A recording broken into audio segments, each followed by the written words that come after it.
Млад мъж от Пловдив се бори за живота си. Васил е поредната жертва на левкемията и преминава през тежко лечение. Докато той е в болницата, негови близки и приятели събират пари, за да му бъде направена трансплантация на стволови клетки в чужбина. Това е Васил Бамбурски преди 4 месеца. Здрав млад мъж, изпълнен с мечти и планове за живота. Това е Васко сега, в болница Свети Георги в Пловдив. Моята диагноза е остра лимфобластна левкемия, Т-клетъчен тип, която е открита една седмица след като аз отидах на доктор.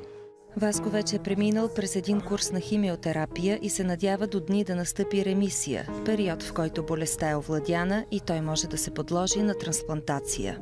Аз не съм се чувствал болен, честно казано, в смисъл психически. Защото човек, ако вземе да се предава, няма смисъл да прави нищо. Лекуващите лекари препоръчват на Васко трансплантация на стволови клетки и го съветват да я направи в Германия. Операцията струва 160 000 евро. Васил се надява да получи одобрение от фонда за лечение в чужбина и Здравното министерство да му отпусне част от тези пари. Отговор обаче все още няма. Това е най-трудният момент в живота ми. Не го пожелавам на никого, на никоя майка, на никого.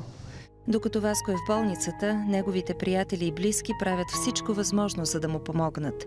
Чрез група във Фейсбук те организират благотворителни концерти, базари, баскетболни турнири и дори масов Харлем Шейк, за да събират пари за лечението на Васил. Благодаря на всички.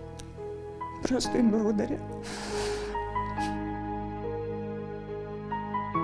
Честно казано, толкова много съм им благодарен, че аз няма какво да им кажа, освен че ги обичам.